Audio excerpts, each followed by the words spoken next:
will help you to minimize, I would say, minimize the jealousy, minimize the anger, minimize the attachment. Minimize means become more little, less angry, less attachment, give. Then to cut out the root of all the misunderstanding, emotion. Buddha gave the teaching of the Mahayana, you can say Prajna Paramita. In the Vajrayana we say Mahamoksha or Dzogchen, whatever. So first to give you an example of what are the relative teachings. There are many relative practices. Everything right now, for example, when you do prostration, like I said to you, prostration is to, one of the main reasons of prostration is to develop humbleness. Because if you are proud, you will never bow down to anybody. So in one way is to develop humbleness so that the sufferings which comes from the manifestation, which manifests from the pride, does not affect you. And then also you get, also the funny thing is usually it is the humble people who are respected, not the proud people. That is how law of the nature works. Humble means genuinely humble from inside. Then in order to cut down the attachment, we have a practice of offerings, practice of generosity. When you say generosity, doesn't necessarily only mean you have to offer something physical. The main point is to, along with accumulation of merit, the main point, inner point is to minimize your attachment. So that's the reason why, if in the many of the teachings where the Buddhas, when the Bodhisattvas, they are very poor, they have nothing to offer to the Buddha. What they do is they visualize the whole universe. They visualize, for example, let's say the whole Taiwan as a pure land of Amitabha. Strong visualization, and with a happy heart they offer to the Buddha. And they merit, they get the same, equivalent to offering the pure land, they get the merit. And there are some people, for a very start beginner who are hard to practice generosity, there are practices which you give from your right hand to your left hand, from left hand you give to right hand also, so from the if the point of generosity is to you have to give something, then that doesn't serve any purpose. But the point of generosity is let go of your grasping, and that definitely makes sense.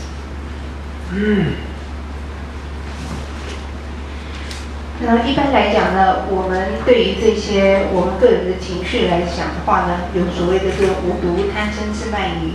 那这是由我们内在的这种情感呢而升起的。那再由贪嗔痴慢疑呢而升起杀盗淫妄酒等等这样子的行为。所以为了去除掉这样子的弊端呢，包含这些五毒的情绪呢，所以呢佛陀呢他传下了所谓的世俗谛的法教和圣义谛的法教。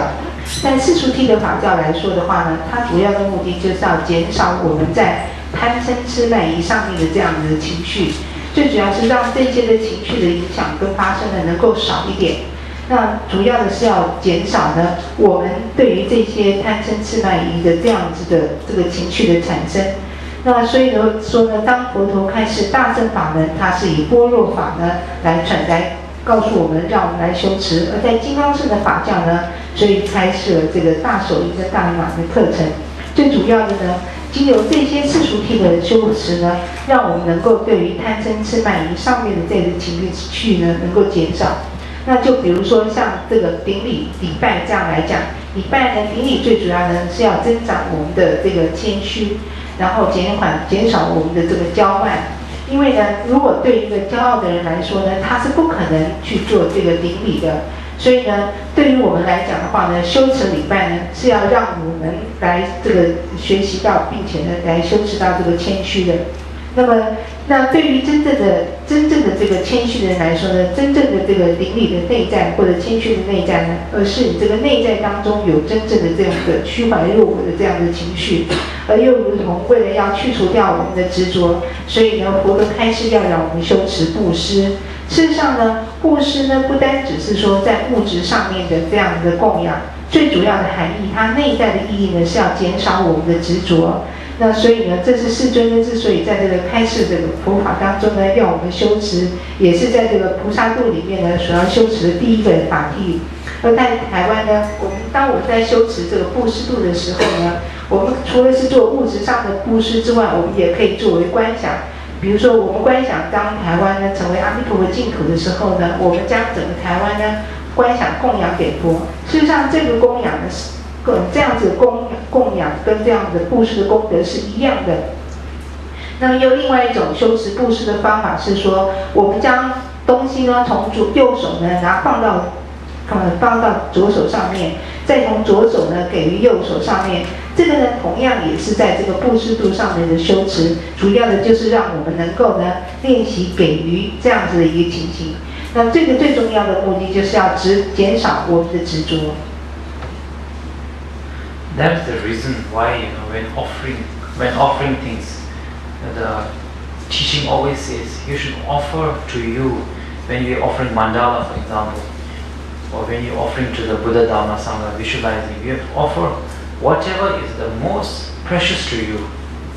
Whatever is the more precious it is to you, more you have to either offer it if you can. If you can't, at least in visualization, you have to visualize that, because whatever is more precious to you means whatever you are most attached to.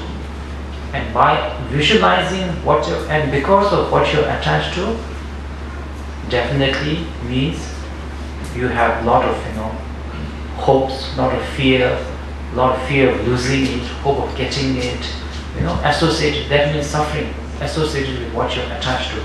So that's the reason why we say whatever is most beautiful appears to us, whatever is the best we think, that's what we have to offer to the Buddhas. We should all of us should try it from time to time.